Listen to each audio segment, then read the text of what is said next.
And I'm really delighted to have Talya Bauer with me here today for this webinar. So I can maybe start off by maybe Talya, you can present yourself, and maybe you can start to talk a little bit about your background and how you got into employee onboarding. Yeah. So originally I got my undergraduate with Redwoods in California psychology. And I was interested in psychology, but probably not counseling. And so I discovered this applied psychology thing and pursued that through my undergrad and then a PhD at Purdue. And kind of my research portfolio over time developed into relationships at work and how important those were, kind of looking from recruitment, onboarding, and leadership. And in fact, that I did my dissertation on. My dissertation was a blend between those three things. And my advisor had been studying onboarding a bit. And so that was kind of a natural fit. So from that first dissertation 30 years ago till now, the reaction or the embracing of onboarding has kind of changed dramatically. Actually, in my first job talk, as I was presenting my research, I actually had someone raise their hand and said, "Why would anyone care about onboarding? Thing and you do it early and who cares?" And I don't know, I do. And I went on with my talk and I did get the job, but that was the reaction back then. And about 15 years ago, the interest in onboarding just really took off. And it's been fantastic. I've been able to study the process kind of around the world, China, India, France, looking at executives, research scientists, apprentices, doing bricklaying and electrical work, so kind of blue collar, and then to the kind of high tech firms, and then a lot of college graduates, banking employees. So what we found across all those settings is that there's these kind of basic processes that take place. So what onboarding looks like in each place is different, but kind of what works and what doesn't in general seems to be pretty similar. And again, that's across kind of the diverse, from blue collar to white collar and around the world, in companies that are in very collectivist countries as well as very individualistic. So I've That's been doing this for a while. yeah. So I remember I met with you, and you said there wasn't much studies, and so you were the kind of the one of the great the breakthrough people who kind of started to look into this.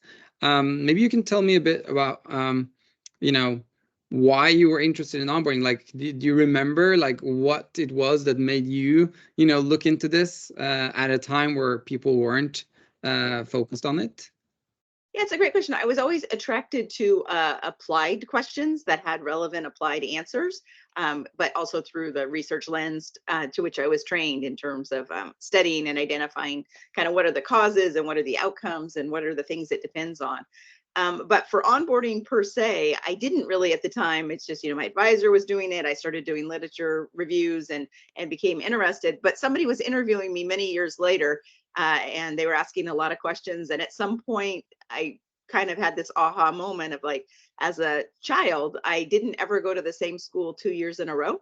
I just, for whatever reason, like the one class was a fifth grade class, didn't have a sixth grade class, so we all went to another school. But in the end, until high school, I didn't go to the same class. And I wonder if that I just kind of became an expert at transitioning and onboarding, Yeah. and so was really attracted to the power of that. So I think Yeah, there's something there. and that's something that I think we all can relate to, is like, you remember your first day at school, you remember your first day at work. Like, it's these critical moments. Um so can you maybe dive a bit deeper into some of the studies that you've done, or interesting studies on employee onboarding and the findings? Can you Yeah. just talk a bit about that? Yeah, I mentioned that there's kind of things we know that work kind of globally, across kind of small firms across different countries. And onboarding matters. I mean, like anybody who says, "Oh, it doesn't matter," is just patently kind of wrong, because we know that when people do onboarding well, that they get happier employees, better attitudes at work. So they're more confident, they have greater role clarity, they feel more accepted, higher job satisfaction, commitment, they refer you to other people more. And it also really matters for performance and what newcomers are doing. So they have better performance, they go above and beyond the job description, they're safer, they have fewer accidents, and they have lower turnover. So these are like, if we could just bottle this up and give this as a magic pill, who wouldn't buy this, right? Who's in HR? But it takes work, right? It doesn't happen on accident, and it doesn't happen really easily. So there are some kind of best practices for people who are interested in kind of getting some of these amazing benefits that I've found. And so one of the things we do in the research world is something called meta-analysis. So if you think about all the research studies that are out there in journal articles that are refereed and are pretty rigorous in their design, basically you take all of those, you gather them, and then you summarize them, and you try and come up mathematically with a way to summarize them and see what matters most. And so we did that way back in 2007 and found a pattern of results that I can share. And then we just updated that recently, and we found similar results, with some emphasis on things. So even of more study over the last 15 years, that's been really robust. So we know that proaction matters. So of course, what the organization does matter, but the newcomers differ too, right? They're different people. They have different attitudes and behaviors. So when they kind of raise their hand and step up and ask questions, engage, aren't very passive vessels, that's when the most magic happens, because it's a two-way interaction. And so that really makes a difference. So the only way you can really control that is by who you select, but just kind of keeping in mind that there's variance in the population.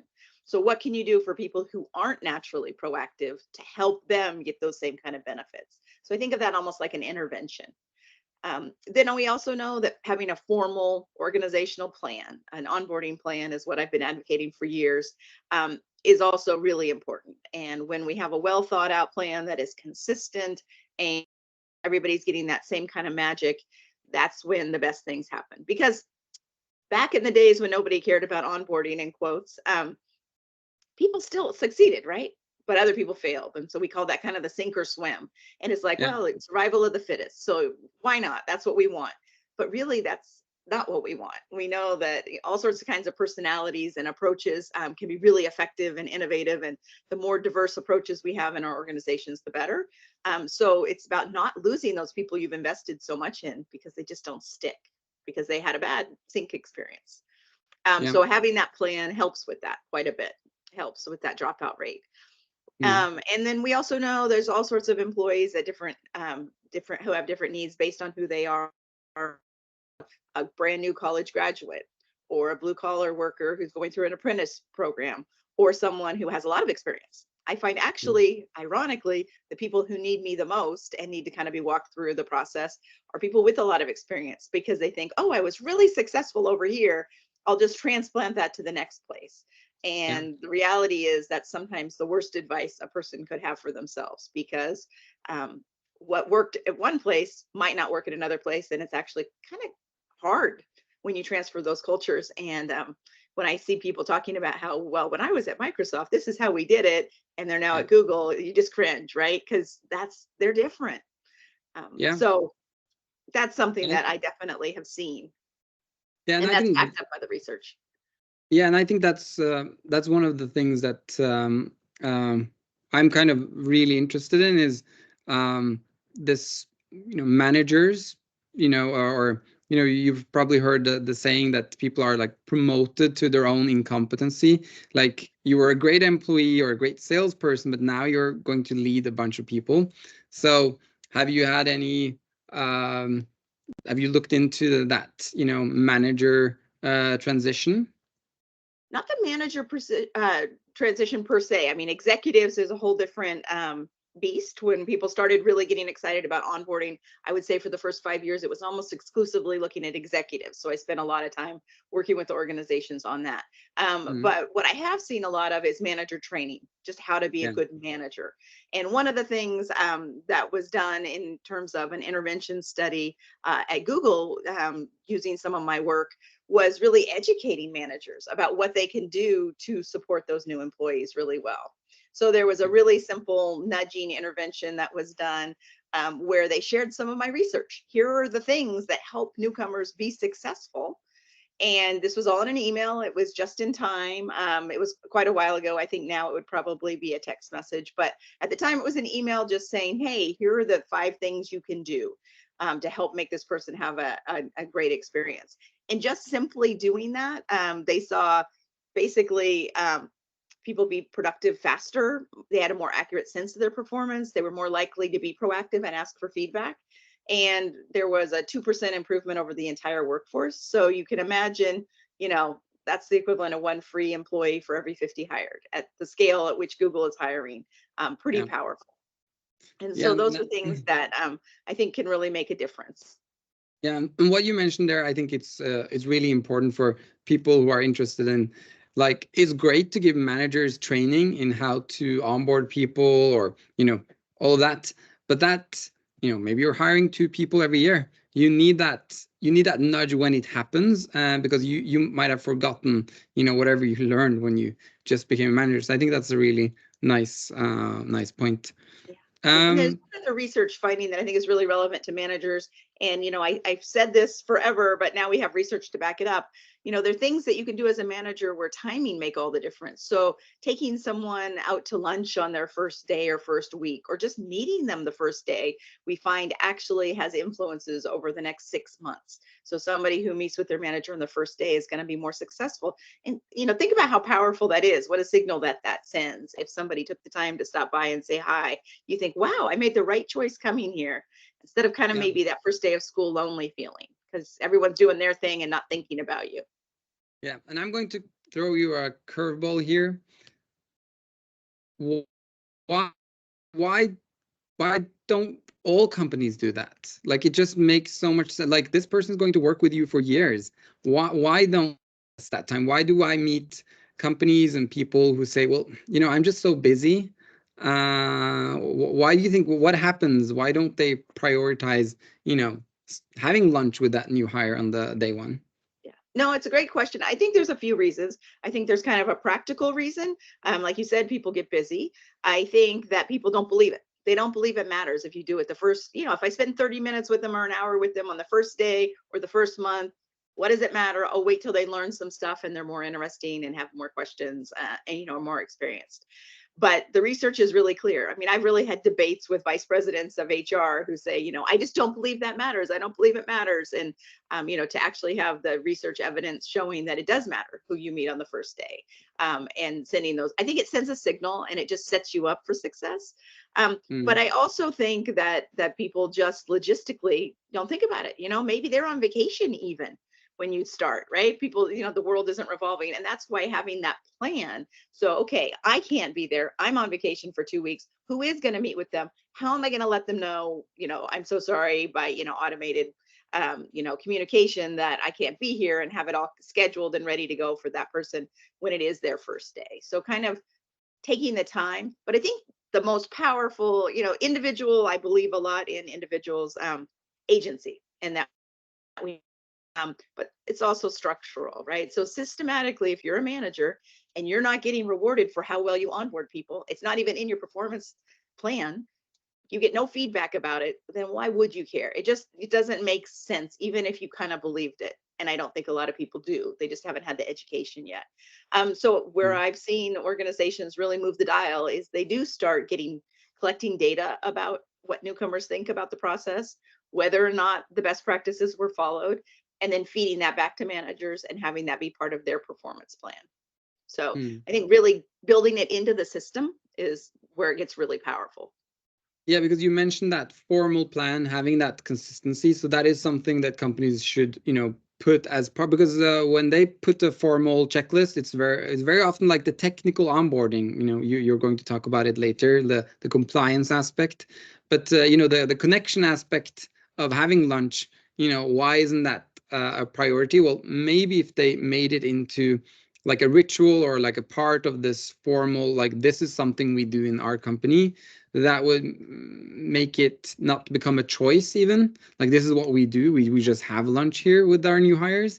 I think that would make it a lot easier for a lot of managers to do that. So is there anything else you would like to say about these studies on other roles? So you mentioned graduates joining the workforce. Do you have something that comes to mind when you're talking about those people who perhaps this is their first, like, professional job? Yeah. No, they definitely need more hand holding. They need more structure. So, it's kind of a paradox of onboarding. On one hand, I think most adults and most children don't like to be told what to do, right? We don't like the idea of someone telling us what to do, really over prescribing our behavior. In general, I think we like more freedom than that. But when people are new, I think they are hungry for structure. So the more you can structure it, the more you can have it be, we all meet at the end of the first week and have a debrief. When you're new, you're going to have a 30-day conversation, whether you're rocking it or things aren't working that well, because we're going to want to nip things in the bud before they get out of control. But if you only meet with people who are having a problem at 30 days, then that becomes a very unpleasant experience. But if you build it into the culture that we just meet at, 1 week, 30 days, 60 days, 90 days, and that's how we're going to do it, it becomes part of a kind of very natural, you matter, and you're also able to just kind of do little nudging here and there to get people to the right place. There's that the kind of fact that if you look at a plane and where it's flying, it's off course 90 something percent of the time, and just kind of going back and forth on that line, but not directly on the line of performance. And I look at my own life and my own career and the successes and failures I've had, and yeah, it isn't linear. So why would we expect anybody to be able to just come in and be fine without that kind of check-in? Yeah, and that brings me back to one of the places I worked, and I just did not succeed. I just failed, and I remember that. And going back, it's because I didn't have that structure. Like no one actually, like it was that sink and swim mindset in that organization. And when I failed, I felt terrible. And then I know now that, with my current, knowledge, I would probably have, become an amazing employee if I had the motivation to work there. But, so that really, the same person can be a bad employee and a good employee depending on how you're onboarding them. So, um, maybe you can talk a bit more about the framework and what companies and people can do in order to improve the employee onboarding process. Yeah, I mean, you were talking about me doing a lot of early work. I certainly am not the only person who does work in this space. I wasn't the first one. I'm sure I won't be the last. I think the thing that I have done more than most of my colleagues is really translated what we find. So my work with the meta-analysis is very technical. If you were to read that article, it's published in the Journal of Applied Psychology. First of all, you'd have to pay a lot of money, probably $30 to go and buy that article if you're not in a university.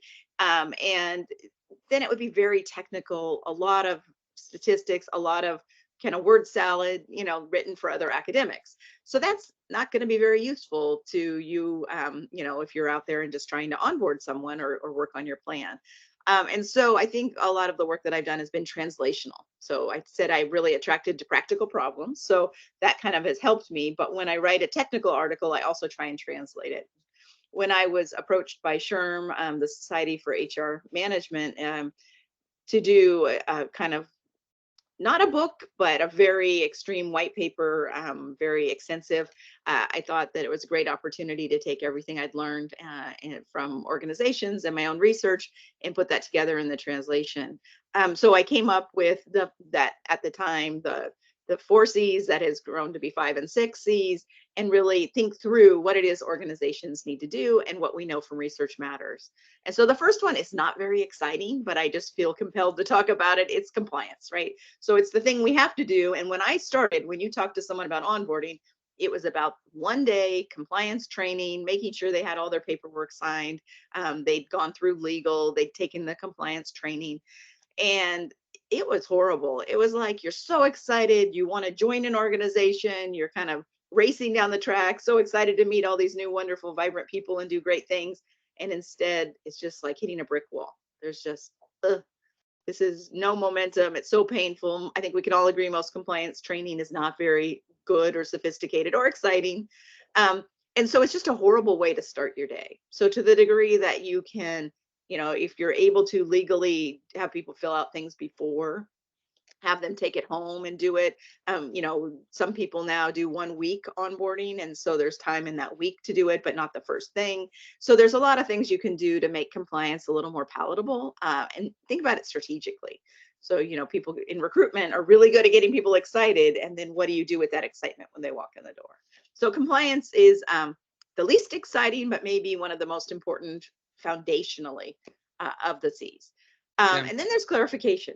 Can I just when it comes to because if you just Google onboarding, there will be like different kind of people talking about, and one aspect of it is the learning journey, right? So when you're talking about the C's, you mentioned like compliance training, that's part of learning journey. I'm really curious to also learn like where does learning come in the 6 C's, because that's what people think about when they think onboarding. They think, oh, that's the paperwork and all that, but it's also the learning. So you mentioned the compliance aspect of learning.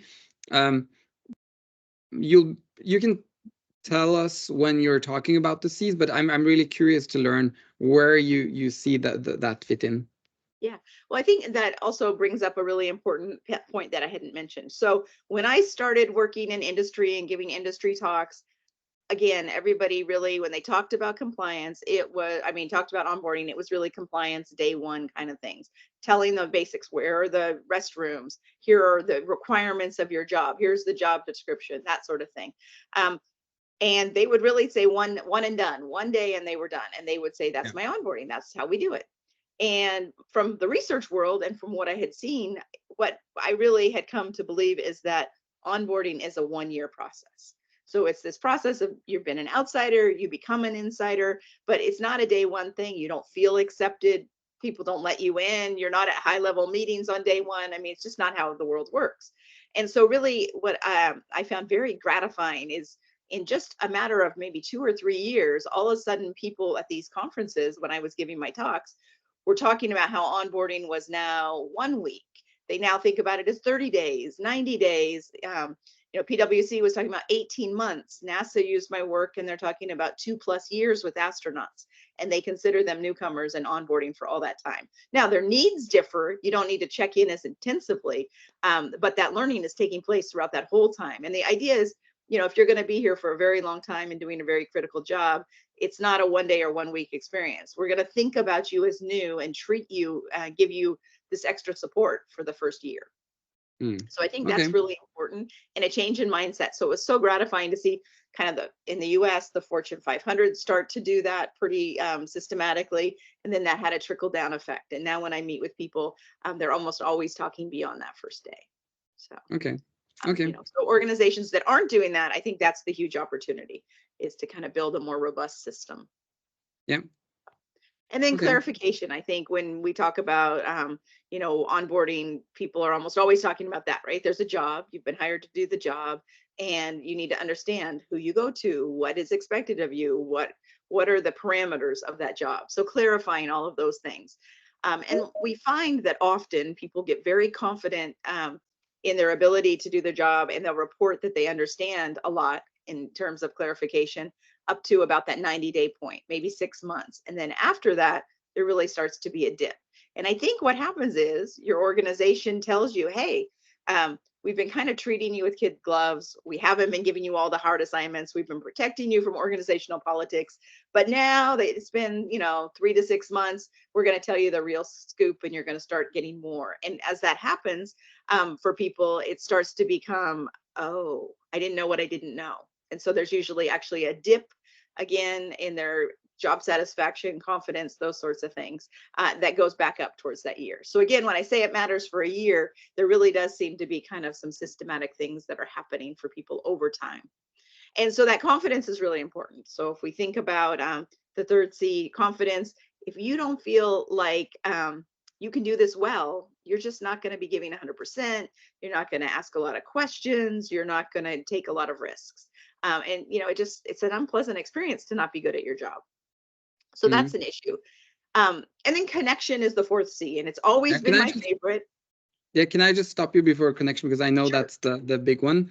So when it comes to confidence, I think that goes also back to the proactive part, because if you're not naturally inclined to be very proactive, you need that confidence in order to be proactive. And I've also always thought about that as like, oh, if you just really give people confidence early, and also with the clarification, right? Because then they know what is expected. I think that's really powerful, especially as a manager. When I'm onboarding a person, if I really focus on that clarification and confidence, I just see those people become much more sustaining faster. So that's I always thought about that, and I did not think about this before I started, or looking into your work, is how important, especially clarification and confidence is. You just, yeah. So that's, yeah, It's great. I mean, that's yeah, why I like to do this work. I like to, kind of see the light bulbs go off, and now you have a tool, right? You're thinking about it in a different way. yeah, And it's not that you didn't want to do those things, it's just that you didn't know to emphasize them, right? yeah, So it's the same amount of effort, it's just put into a different direction. yeah, And the other point I think that's really important is, the C's are also correlated with each other. They co-vary. So yeah, to the degree that, for example, you feel confident, and you probably feel connected, right? Those probably co-vary. It'd be hard to feel very low confidence and not connected, or very connected but no confidence. It could happen, right? But they tend to co-vary or yeah, travel together. So mm, connection, as I mentioned, is my favorite one. And I just think the power of relationships, kind of one on one and in groups and across an organization, are really important, really powerful. And so we know from research that connection really matters. It drives, you know, the job satisfaction, commitment, turnover, it drives performance even. And so while all of them matter, that's the one that matters the most to most of the outcomes. So if you could only mm, pick one, actually, I think connection is the way to go, because as we mentioned, you feel connected, you feel more confident. Again, you feel more willing to kind of raise your hand and say, hey, I don't understand something. Can you help clarify this for me? And so it just becomes kind of almost, something that's going to stimulate all the other kind of C's. And then culture really matters. It matters the type of culture, but it also matters so much that you understand the culture. I find this a bit of a paradox, because if you talk to people at high levels in the organization, they'll tell you about the culture. But as you would imagine, somebody who's now in the C-suite, or kind of head of whatever, they are not experiencing the same culture as somebody who's brand new coming in. Those are going to be very different cultures that they're experiencing. It's actually newcomers who are changing the culture, and it's evolving. And so it's really kind of critical to understand kind of where those are aligned and where those are disconnecting. And I think most people don't do that. I think this is like major bonus points to think about, that is part of how culture changes and evolves. So, mm. just telling them this is how the culture is, and then they're looking around and it's nothing like that, can be a jarring experience. And then the final C, and that I kind of had always assumed, but until I started doing work with you, didn't really think about it formally, is kind of that check back, right? There's a feedback loop. So if you're not checking in with people, you're not asking newcomers what they're going through, what the process has been, what's good, what's bad, you're just losing out on all that kind of feedback loop. And so that check back is really important. Yeah. I would say checking So, in and checking back, and then yeah, feeding that to your system. yeah, because this is what I've seen that, where the other day I talked to a company that were hiring 1,000 people annually, and they had this automated email that would go out to the new hires, and there was a video of the CEO, which is great, and there was a welcome. But then, after 5 years, they had this apprentice coming in and going over that onboarding experience that they've created. And they didn't have any checkbacks or anything. It was just, there was this flow going out from this HR platform. And then they've changed the CEO 4.5 years ago. So that means the old CEO was welcoming, almost 5,000 people to the organization. And that kind of, this is the kind of things that I think you would figure out if you just have this simple, check back on the employees of, what did they like? Some people would have probably raised their hand and say, I just noticed that the CEO is not the CEO. Like, who is this person? And then they would have figured that out. So it's also about the process, right? It's not just about each individual. So I think that's just a fun thing that I learned the other day, that this was a big company doing that. Yeah. Yeah.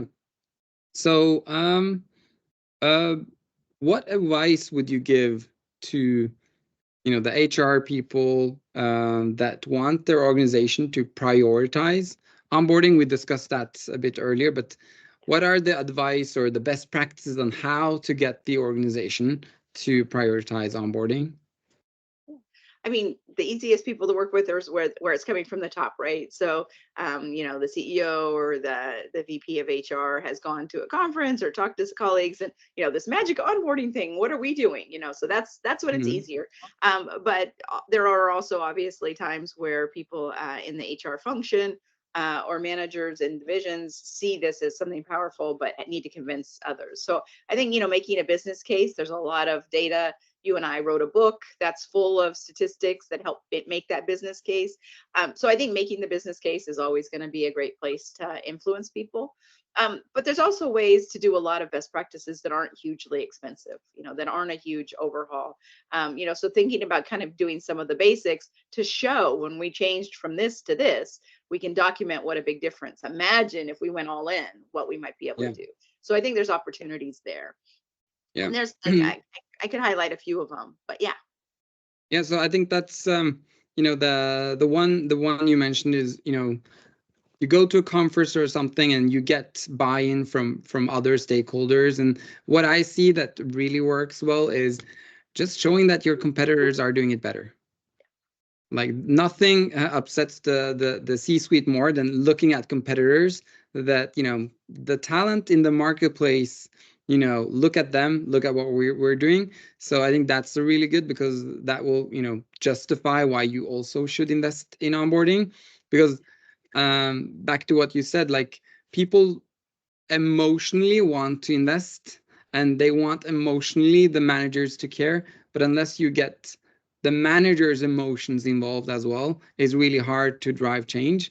And then the business case, that's the flip side. You also need to have the logic here. Why should we actually do it? Well, it's actually, you can save a lot of money, you can reduce a lot of risk, you can drive revenue. But so I think that's really powerful. If anyone's interested in how to get the organization to care more about onboarding, they can also reach out to me. I have a lot of resources and can give you some advice there. Do you have any final notes for HR people that have seen you talk now? They probably read about the 6 C's. They they have a system, they have a process for onboarding, but they kind of still struggle to get the whole organization to join in on following that formal plan, that consistency. Do you have some other advice or best practices there? Yeah, I mean, I have kind of they're again, it's kind of like compliance. They're not very exciting. I mean, some of this is just kind of very basic, block and tackle. So, onboarding best practices, the plan's written down. It's really hard to have a robust plan that's not written down somewhere. It's tracked over time. So, we're keeping track. That helps with the check back, but it helps with everything. It's participatory. So, it's not one way. So, we're talking to the newcomers are talking to us. There's a way to kind of have that be back and forth, super consistently implemented. So again, we don't get that sink or swim mentality. Super clear objectives, specific timelines, roles and responsibilities. So these are really basic kind of HR 101, but it's amazing how often it doesn't happen. And then those milestones I talked about, the 30, 60, 90, and 180 day is really easy to think about. So I think every newcomer should be meeting with their manager and other significant stakeholders on those days. And it's just in the calendar the day that you join that we're going to have Mm. these conversations, because they're just check-ins. It might be 5 minutes, it might be an hour. But boy, just telling somebody, people kind of think you're a jerk because when you say this, that might be something you have in a 5-minute conversation that changes somebody's trajectory for the rest of their career. And Mm. if you just have these scheduled, that's the kind of feedback you might feel more comfortable to give. That's an extreme case. Maybe it's just an opportunity for that person to ask you a question on a one-on-one, Mm. that's set aside just for it to be okay that they don't know everything. Because that's the other thing that happens. You come in and you're new. And I can remember when I was at Google and I was there 2 weeks, and I had literally someone who'd walked in with me saying, I don't know, I just feel like I'm not new anymore. Like, really? You know, like, I know it sounds good. I know it feels good to think that, but the reality is that there's no way after 2 weeks you are no longer a newcomer. And so making Yeah. that a safe space to say, you know, at 30 days, you don't know everything. 60 days, you still don't know everything. 6 months later, you're still not going to know everything. And when Yeah. that's assumed and built into the process, it becomes a very powerful tool, versus the flip side. I'm only going to talk to you if you're a jerk. Well, that doesn't feel very nice then if I have to talk to you. And then finally, to evaluate what's working and what's not. You Yeah. know, that check back is kind of no fun. It's not the most exciting part. You know, that continuous improvement, but it's super powerful and it matters. And getting managers involved is another best practice. Those connection things, I didn't talk about the specifics, but you know, they're kind of the basics. The buddy system, having somebody meet you on the first day, you know, having your computer and your workspace all set up and ready for you the first day, so you feel like you're being welcomed in. Super simple things like that, and then the time and timing mattering. I think those are the ones that I talk to people about the most, and they Yeah. don't happen overnight, but they're things that aren't extremely complicated. You know, automation can help with this dramatically, but the you know, having the blueprint is a big part of it, Yeah. knowing what you want to I do. Yeah, you mentioned the buddy programs. Like I talk to so many companies that when I ask them about if they have a buddy program, they're like, yeah, kinda, because everyone wants to have a buddy program, but very few companies are able to actually get this to work in practice. So when I the onboarding maturity, when I talk to our clients about that, I look at the buddy program. If they can actually nail the buddy program, that's like on the top of that pyramid, because then they have not just the manager but another person who's responsible of that onboarding, and that also goes back to all the 6 Cs. So that's a major one. I think if you can get that to work, but it's a hard one. I understand, because you need to have managers to enroll the buddy and etc. So it's a hard one, but if you can get that one to work, that's really powerful. And then you mentioned the checkbacks.